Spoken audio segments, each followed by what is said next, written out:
Hey all, welcome to Export Fundas, and this is last week in exports. Joining me, of course, Jagatji. Jagatji, very interesting news in exports. Although a lot of Indian exporters may have not followed the export news, may have followed a lot of other pointless news, but I think we have some superb stories for our audience out there. And Jagatji, any thoughts before we get into our stories? Nikhil, so this is the last week of July, right? And every week it looks like more interesting than the last week, and it is Wow. actually true. Uh, it's a very good sign for global business. And Right. in spite of all the upheavals and all the challenges, our export growth is on track. So Wow. that's a very good news.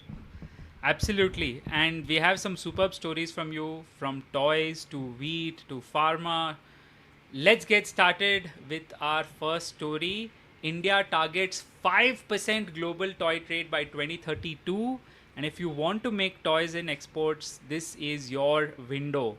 21,000 MSMEs are already in this ecosystem. Jagatji, your thoughts? Yes, Nikhil. You will be very surprised, Nikhil. I think around 2014-15, almost you can say 70% of India toy market was imported from China. And then the BIS standards kicked in. And today, you will be surprised that that export has gone down by 70% and the import. And our exports has gone up by 60%. That's good news, but at the same time, if you see the global toy market size today in the world, it is 136 billion US dollar, and last year India's exports was about 384 million dollars, so which is hardly 0.28% of the global market size, Okay. right? So if Okay. we want to touch 5% by 2032, which has been planned, then we need to grow that by 20 times almost. So that's the challenge. Now, the challenging part of it is, like in every episode, Nikhil, we talk about it, is the what is needed in toys is research and development and innovation and tools like design thinking. Right now, the good thing is that Government of India has taken a good initiative to set up the Koppal toy cluster, which is like a toy park in Bhanapur in the Koppal district in Karnataka, right? And it is a 400-acre area, and already 100 manufacturing and supporting companies are already operating out of there, which includes plastic toys, electronic, mechanical toys, even components, packaging, and molds. And 30,000 jobs, direct jobs, have been created there. So I think the need of the hour is PLI kind of a scheme. See, PLI be transformed some of the like electronic industry in India. So PLI kind of a scheme will be very helpful to reach take us to 5% of the global trade market size as a share by 2032. I mean, this is the time to take advantage. My father Jagaji is into school supplies, and Okay.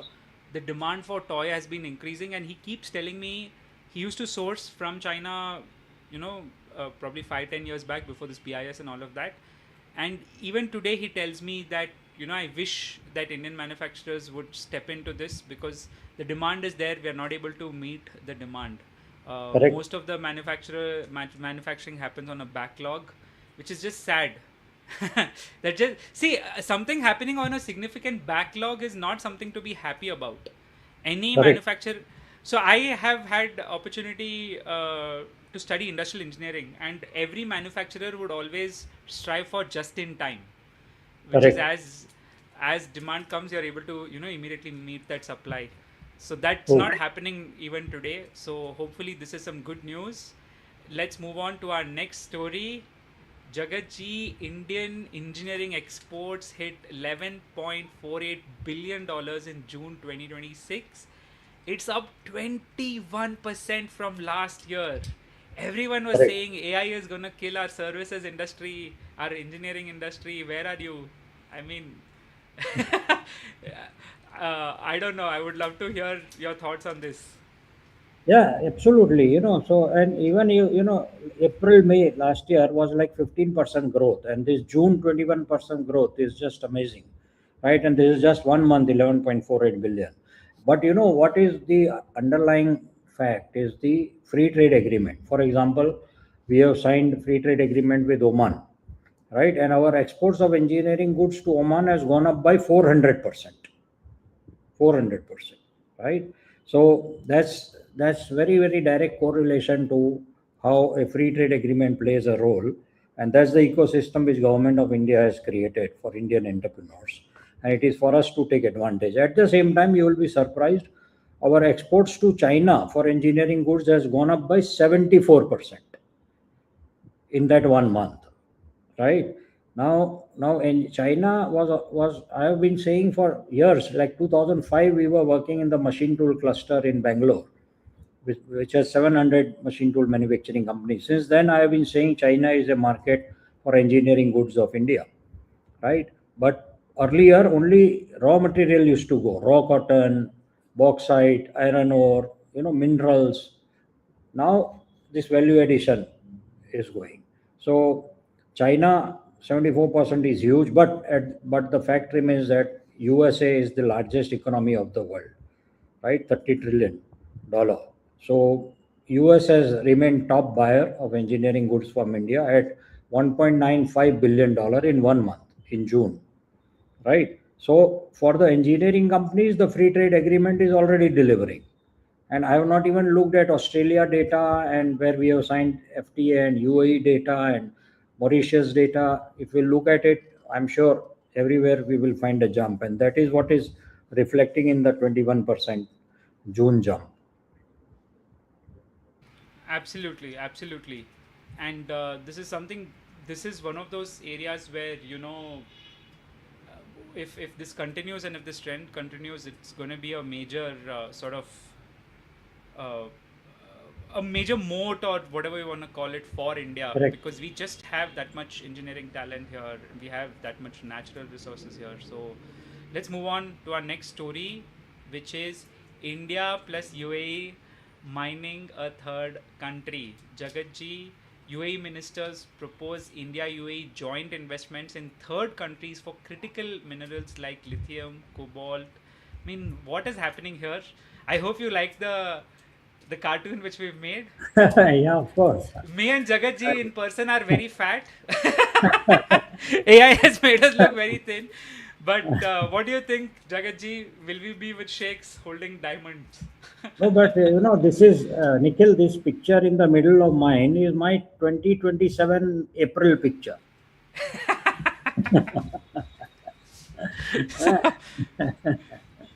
Yeah, no. So again, in all our programs, in our export market cohorts, I speak about third country trade and investment. So it is not necessary that Indian companies should only look at products being manufactured in India and being exported. We have to also look at traded products. We can buy stuff from Indonesia and export to South Africa, which a lot of companies are doing, and all over the world companies are doing. Mitsubishi from Japan buys mosquito nets from Taiwan and exports to Tanzania, right? So third country trade and third country investment. So this is a very good development that India UAE is looking at a third country, because see, the critical minerals has become, like, after pandemic, I think the biggest talking point of the world today.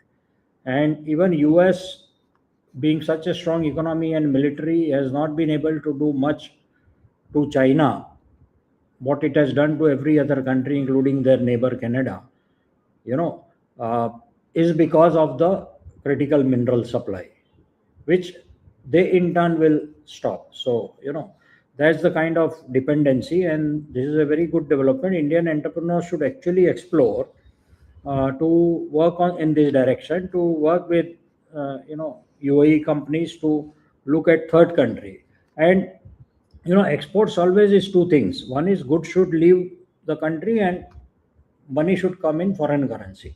So in this case, what happens is the goods will leave from somewhere else. It will not even come to India, right? But then the foreign currency will come to India. So it is as good as deemed export, because at the end of the day, the objective of exports is a stronger for forex reserves, so that our currency also stabilizes. So from that point of view, this is a very good initiative, and entrepreneurs should take advantage of it. Absolutely. Jagatji, I'm waiting for when we are going to do an Export Fundas feature of one of your students in a diamond mine like this. Yeah, we have students. Actually, I have a student in Canada uh, who is doing business in critical minerals, and a company in India is actually buying that from a third country, bringing it to UAE and exporting to Canada. So it's interesting. Absolutely. Let's move on to our next story, which is global wheat prices are up 14%. Jagatji, I mean, export parity is back for Indian wheat. Bangladesh is buying through the land border. India has 57.8 million metric tons in stock. 5 million metric tons export quota for 2026. Jagatji, I mean, your thoughts? Yeah, so I always said, roti, kapda, makan, padhai, dawai, right? Anything with food, anything with textile, anything with building material, healthcare, education is always going to grow as a market size in the world. So this is very reflective, because in many countries which are wheat producers, the production has been hit because of the wars, and it has taken a beating. So but the quota is there. So for India, food security is also a challenge, because if India opens up its exports, then the first priority of the government of India is the Indian population, which is 1.4 billion. So first we have to feed our people. So there is a 5 metric ton export quota for 2026, which if we look at 57.8 million metric ton reserves which we have, then it is hardly 10% of that, that is the export quota. So even that can be increased to say 20%, then it will be a big foreign exchange earner. And India has become competitive because of this price rise. And as soon as any signal comes about any distress in the Indian wheat market price, within a day that can be reversed. So I think government should be bold enough to experiment with increased quota. So, Jagatji, I have a question, a follow up question on this specific story, which is, what happens if exports happen? Do farmers end up earning more for wheat specifically? No, so it is little tricky. They may earn little more compared to Indian market, because uh, see, what happens is that farmer does not know that this wheat which is supplying to the mandi, like to the marketplace, is for domestic consumption or it goes to export. So they generally are not able to take benefit. However, what happens is, most exporters who are buying from the market, they pay a good price because they want a certain quality, and they want a certain kind of packaging also, and other things. So packaging is not done generally by farmers, so that advantage doesn't go. But then the good quality wheat will get a better price.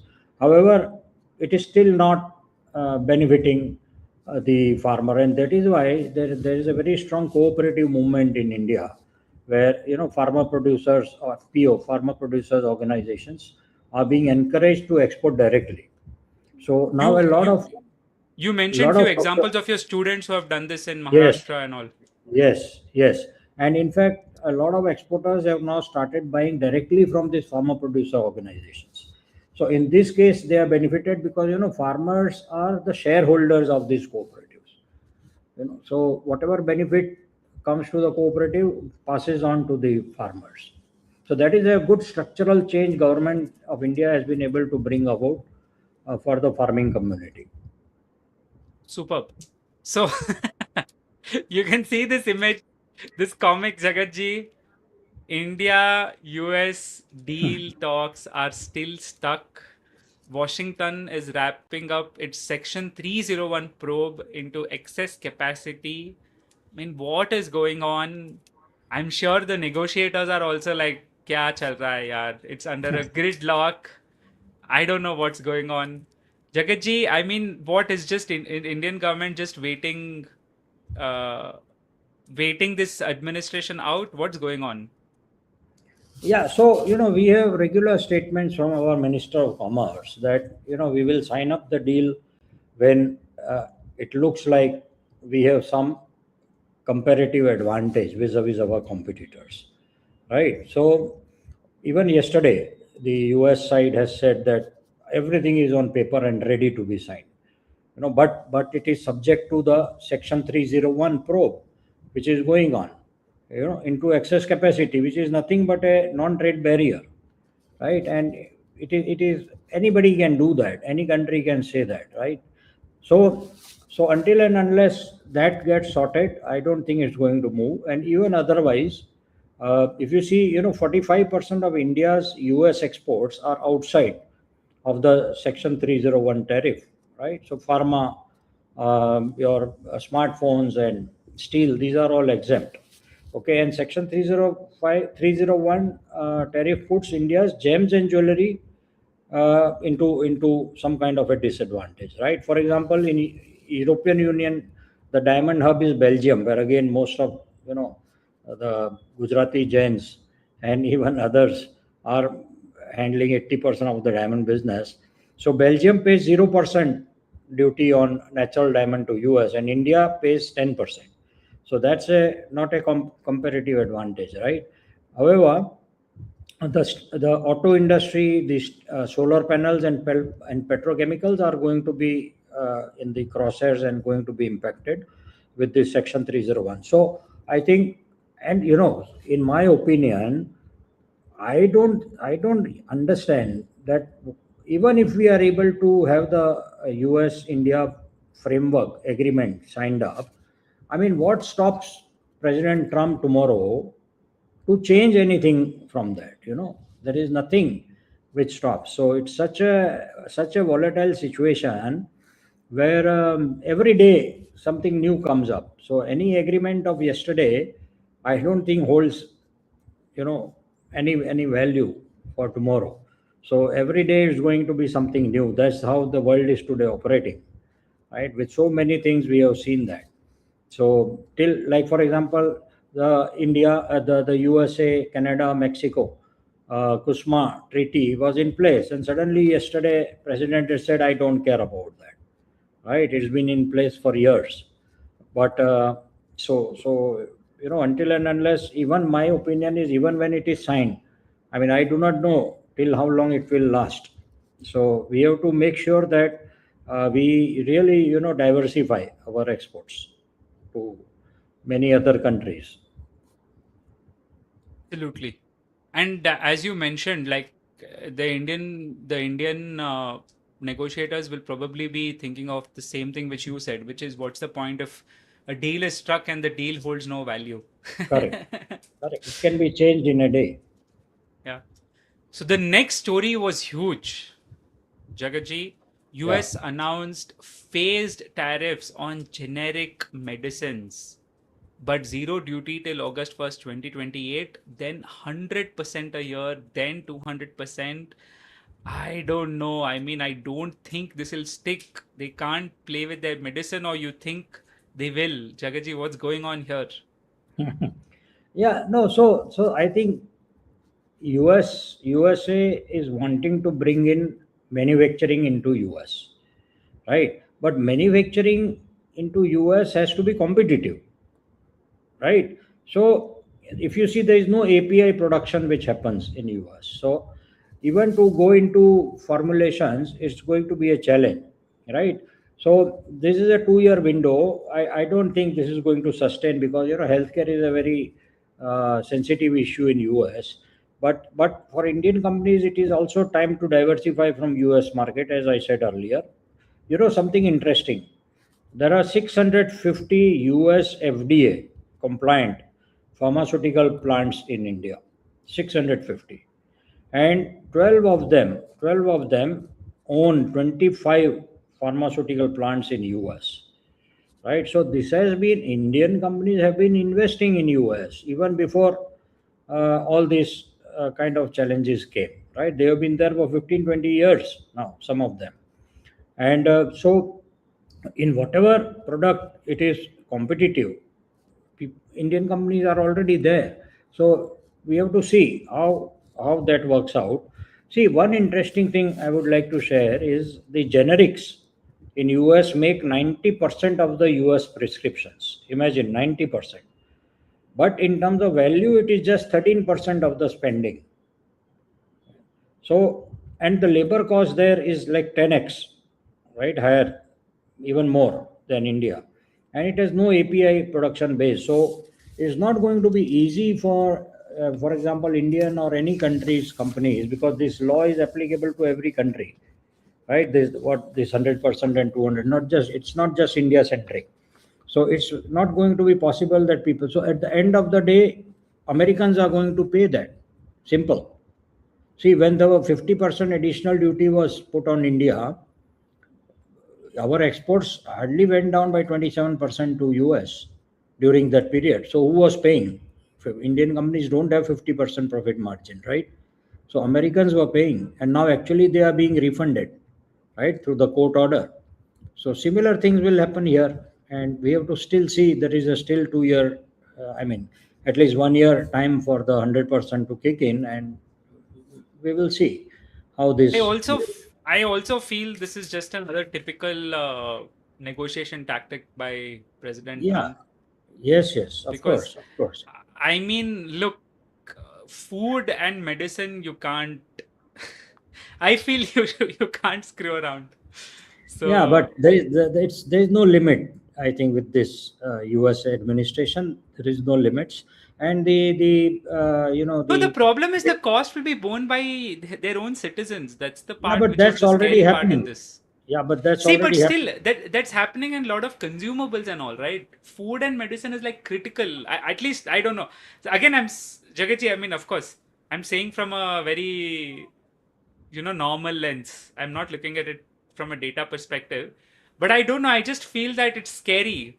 Uh, Not for us, because see, I feel there'll be demand for medicine everywhere else, and because we have such superb capacity, we'll find another export. What will happen to American citizens? That's very scary. What do you think about this before we go to the next story, Jagaji? No, so the thing is, see, this is also, there is some politics involved there, right? So the midterm elections are coming in US in November. So a messaging has to go, because, for example, the 50% has been declared not valid by the court. So that is not giving a message to the, voter bank uh, of the party in power in US right now. So they have to come out with messages which looks like, we are protective of American industries, we are protective of, we are making efforts to bring in investment into the US, which will create jobs and prosperity for Americans. So this is some politics is also involved there. I'm sure this will change in December. We will do a podcast. Remember, we will do a podcast in December, and you would have seen, perhaps this would have already gone.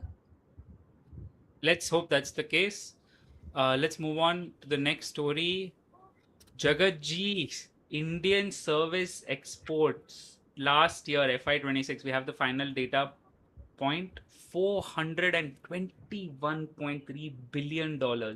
This is, by the way, 2 years after all the AI doomers came and said the service industry in India is going to die. Your thoughts? Yeah. So it is the services export which really has given a boost to overall India's exports, which was 863 billion, right? Which grew from 840 billion. So services sector, I feel in maximum 2 years will surpass merchandise exports in India. And again, the free trade agreement, first time I am seeing that free trade agreements being signed by government of India, the ecosystem which is being created for entrepreneurs is also focusing on services sector. Earlier it was not so. So it is opening doors for Indian professionals. For example, very easy visas under the free trade agreement. Then the social security relief where they had to pay social security at two places, and simpler licensing, right? So the moment you ease travel, I mean, services will move more smoother, right? And free trade agreements now cover almost 40% of India's exports, right? And last year. And something also interesting in terms of services is the India-Israel free trade agreement, because Israel is a small country, but Israel is very high tech. India is innovation. Israel is innovation driven. If you see in the agriculture sector or any sector, right? So that free trade agreement also has a very strong component of services export, which can actually lead to third country exports, right? So the second round of negotiations has just ended last week in Delhi, and it covers services, IPR, customs, rules of origin, and between India and Israel, the bilateral trade stands at 3.93 billion. And it is expected that if we are able to sign a free trade agreement with Israel, it will be a milestone for Indian service exporters. Because uh, once there is a like UAE is saying that Indian and UAE companies should work together on critical minerals, right? Same way, Indian and Israeli service sector companies should work together for third country markets, right? Because their technology edge, their excellence in innovation, and our talent and our manpower is a very interesting combination. So services export is something which is going to grow, and I always tell entrepreneurs who are into merchandise that attach a service to the product, and you will see your merchandise export grow, right? That service could be innovation, that service could be knowledge, that service could be warehousing, that service could be e-commerce. These are all service sectors, but when you attach it to the merchandise, then merchandise export grows faster. And government of India is now also under the export promotion mission trying to set up these overseas warehouses where Indian companies can stock for e-commerce delivery in 50 countries. So that is an example of how you attach a service to a product, in this case merchandise. Absolutely, absolutely. And this is damn encouraging for anyone who was thinking that AI is going to eat away on the services. I mean, if anything, at least what I have observed, Jagatji, is the demand for a lot of these skilled engineers is going to increase, and a ton of them are actually just right here. It's like it's Correct. just a volume thing. Like you just don't have that many engineers in the US, uh, even with Correct. AI. And what's happening, at least as we are also implementing AI in our organization, Jagatji, is you're like, yeah, I need to hire some guys who understand AI now. Right. Oh yeah, it's true with every company today in the whole world. Yeah, and you'll find most of them in India itself, because this is just a natural extension of software. Correct. So Correct. let's move on to the next story, Jagatji. I mean, India, UK, the free trade agreement, the bilateral trade can hit, today it's at 58 billion. They are saying very quickly it'll hit about 115, 120 billion dollars. I mean, this is so fast. And I hope you like the graphic which we made from India Gate to London Gate. Yeah, of course, of course. Yeah, absolutely. No, no. So this is going to be true of every country. Even I think if I'm not wrong, 4 or 5 years back we signed UAE and it doubled. The trade with UAE doubled. So this is the best, I think, ecosystem which government of India has created for entrepreneurs in India. And same story with UK, because see, the point is that if you are becoming, like, for example, 99% of Indian products to UK are now duty free. Okay. So you are straight away becoming competitive. See, this is what India is saying vis-a-vis US, that if there is a comparative advantage, then we will sign up, right? And of course, it has to be both sides. So UK companies are also benefiting with a low duty and free duty access to some products in India. So that way, and just I was looking at some figures. So see, at the end of the day, for government, I think the bottom line is job creation. Everything revolves around that. Okay, so in my estimate, if this trade goes up between India and UK from 58 billion now to 115 billion in 2030, which is 4 years from now, that itself is going to create 1 million jobs in India. 1 million. And I don't know how many jobs in UK. So that way, uh, the mission of the government of India is also being achieved, and the trade is increasing, and Indian companies exporting more and becoming more prosperous. They are going to hire more people. Simple. AI or no AI, the moment a company grows, they will be hiring more people. So it's a very good trend for India. Absolutely. And this has been quite encouraging. And if anything, I think it sets up templates for all the other FTAs which are under negotiation, which have got signed. I I was telling you, Jagatji, the other day, I was like, I was envious on trying to figure out what is a product I can start exporting while the service export we already do, because of all these FTAs. And Correct. so Correct. let's see what's next. Next is Romania. India and Romania have agreed to double their trade over 3 years. Jagatji, we have been waiting for an entry into Europe as the EU FTA and all is under implementation slowly. What are your thoughts on this? Yeah, Nikhil. So, our Honorable President Murmu, she visited Romania recently, and this is a development following that visit. Something interesting about Romania, the population of Romania is about 20 million, right, which is about 2 crore. How much is population of Bangalore, where you are there? Right. So that's Romania. Okay, but the per capita income of Romania is $26,000, right? And the GDP is 480 billion. So small country, 20 million people, but GDP 480 billion, and it is part of European Union. So if you see European Union, so it's like a gateway to European Union for Indian companies. So if you look at European Union, the European Union population is 452 million, 45 crore, right? And 23 trillion. As a European Union, the GDP is 23 trillion, which is second next to the US, 30 trillion. And the GDP of European Union is $51,000.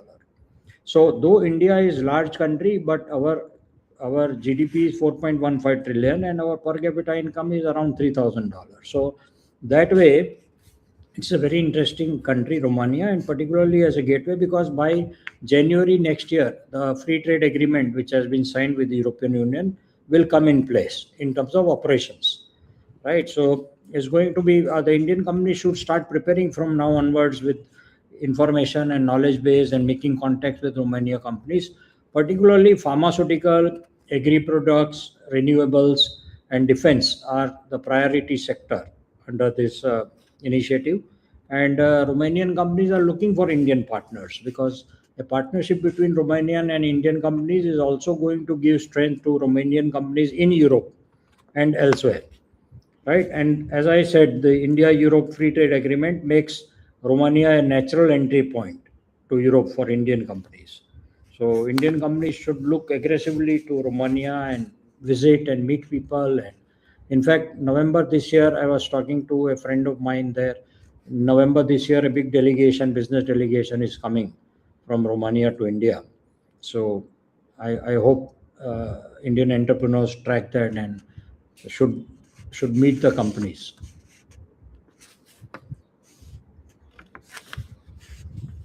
All right, next. This is the Yeah. last story. I muted myself by mistake. Sorry. Is China is our fastest growing market. What? Indian exports to China surged 36.7% in FY26 to almost $20 billion. As of today, it's our fastest growing major export market. Jagatji, I thought we were going to go to war with China. If you read the news, that's what it feels like. What is going on here? No, so, I mean, see, we have to understand today the world economy is $126 trillion, right? 30 trillion, 32 trillion is American economy, 25%, the largest. It is, and I believe it will always remain, right? The second largest is China, 22 billion trillion dollar. Second largest economy. You will be surprised, Nikhil. Last year, the total import by China, import, mind you, was $2.6 trillion. Indian economy is 4.15 trillion. China's import was 2.6 trillion. So it's a market. I've been saying for 20 years, maybe more, that Indian companies should look to China as a market. We have never looked. We have always looked to China as a competitor, right? So and at a time when we are wanting to diversify from US, because of all the kind of uncertainties which are there, China demand is real. China has a huge demand, and it is our neighborhood always gives a geographical competitive advantage in terms of freight, and we have to aggressively look to. I have not heard. In fact, it was in 2005 that I took a marketing delegation from Bengaluru of the machine tool companies to China to sell in China.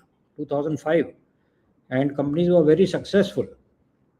They even set up offices in China. And till date, our machine tool exports is happening to China and many other engineering goods. So we have to take away the lens from looking to China as a merely as a competitor. There is also a market there.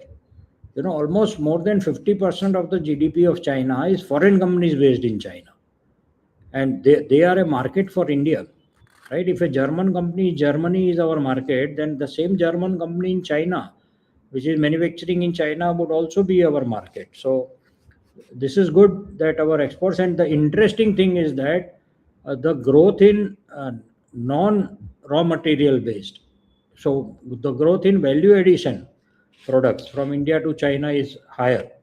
Otherwise, if we keep exporting raw cotton and bauxite and iron ore, I mean, that doesn't really benefit us so much. The we only get the labor arbitrage. So this is good sign, and we should actually launch. I have not heard people going in delegations to China to sell. That itself shows that we are not looking to that as a market, right? Jagaji, just few follow-up questions on this specific thing. I mean, because of the services space, culturally, I think Indians have learned how to sell to the West. What have you seen when you're trying to sell to a China about how to do deals with them? A little bit more, uh, practical thing which you've seen of deals getting closed where Indians are trying to sell to Chinese. How does it work? How does it pan Yeah, out? so as I said, the starting point should be the foreign companies based in China, right? And there it is not. It is still West in a way, though they are in China. And the challenge with the Chinese companies primarily is the language. That is the holding, and that is true with Latin American countries also. Our exports to Latin American countries is not so much, even to Russia. So wherever we have a language challenge, and that is why I say, see, all this, a lot of things happening on the political front in India with the youth, right? To me, a true education policy will be where you make one foreign language in Indian school or college compulsory. That is globalization of our education. Chinese, you can make Chinese if they're the second largest economy and growing. So US, we are working with US and Europe. They understand English. That's fine. That works. But what about China, Russia, Latin America, Portuguese, Spanish, French, Russian, Mandarin, right? So that kind of ecosystem, I mean, almost 30, 40 years back, China started teaching Hindi in their universities. And every year, hundreds of, graduates are passing out there with Hindi as their main subject of graduation. So that this is the kind of approach, and this is the long term approach. Today, we in India, our national leadership is talking about Viksit Bharat, Developed India 2047. So 2047 is 21 years from now. But then imagine if in our school system, in our education, in our universities, if we are able to bring this, then 20 years from now, what kind of a language skill we will have. And that itself becomes a big because today most Indian companies tell me, oh, I'm not able to do in Russia because I don't know, everybody speaks Russian there. Same thing with Brazil, Portuguese, and Latin America. So we have to overcome this challenge. I think this is, to me, is the biggest challenge. One is the language barrier. What Yeah. else have you noticed? No, other is, you have to find your niche market. The way we do business in West is not the way business is done in China. Right? So you have to find your niche market, and you have to spend time there. You have to meet people and research. We are not spending time on research. We are just trying to find a customer. We have to have that long term approach where we should invest on that culture which I always talk about in my programs is spend, worry, and earn culture. That is actually the foundation of R&D. So we have to look at niche markets. Now with AI, so much of very specific research can be done, right? People say, oh no, Chinese data are not available. Not true, right? So if you see all the Chinese AI models, if you are using them, right, you are able to get a lot of Chinese data also. And the data you will get when you go there, because meeting people and the human intelligence rather than the AI is a more powerful way of trade. When India was called Sone ki Chidiya, golden bird, from 500 to 1250, 750 years, India was called Sone ki Chidiya. Nobody knew English in India. The Britishers had not come. So then how are we 25% of the GDP of the world? We were 25% GDP of the world, which today US is. We did not know English. So, the point is HI, the human intelligence. And we have to spend time, we have to look at it as a market. It's a big mindset change which Indian entrepreneur will have to think about. We are looking to China only as something which we import and sell in India and make money. Right? In fact, I tell everybody who imports from China, they okay, import, no problem. Let us import. There are a lot of competitive advantage China also has. But same of you guys who are importing, why don't you explore exporting? You are going regularly there. In fact, you will be surprised. Now China has started organizing exhibitions which are only meant for foreign exporters. Chinese exporters cannot take a booth there. The government of China is encouraging import in that way. So those exhibitions, only a foreign company can participate, and only those who want to export to China. Wow. So I mean, yeah, this is one of those areas where I was also reading up on a lot of talks of trying to uh, reduce, or rather loosen a bit of the regulations on Chinese investments happening in India, because there was a very strict ruling done about 8-10 years back. I'm sure Jagatji, you're aware.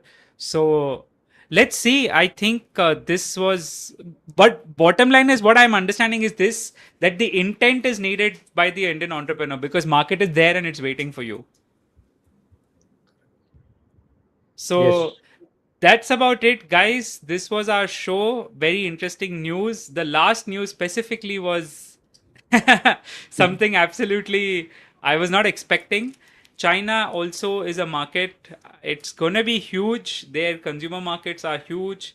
So many brands from US, Europe have sell in China, luxury brands specifically, and I think Indian brands are also missing out.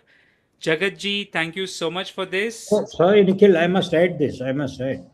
Go ahead. So, last year, $140 million of garments were exported from India to China by 26 Indian companies. Wow. And the entire garment industry in India says that China is our largest competitor. right? And that 140 million, as per my calculation, should reach $300 million this year. My God. And is it the same 26 companies or a No little more, bit more? 40 companies. More companies have started looking to it. So that is still huge, like 300 million divided by 40 companies. Each company is doing average $7.5–8 million of sales to China. That's massive. That's hundreds For of example, 600, and 700 just to crores. just to give you an example, so low volume, high fashion, because China doesn't do low volume, China does high volume. So low volume, high fashion, which keeps changing very fast. So now you see the interesting thing, the service element. The what is the service element in this business is the design part. Because when you talk of high fashion, you are talking of design, right? For the garments, not only in terms of in terms of design, in terms of color, in terms of the print, in terms of finishing, in terms of fabric. So design is a service element. So as I keep saying, attach a service to the product, right? That will create a competitiveness for Indian companies. Absolutely. So there you have it, guys. Hope you enjoyed our episode. If you have any questions, let us know in the comment section below. We'll try to respond to it later on. I don't see any questions right now. So we will take a sign off. See you all in our next week, last week at Exports. Bye, guys. Bye, Jagatji. Thank you, Nikhil. Thank you.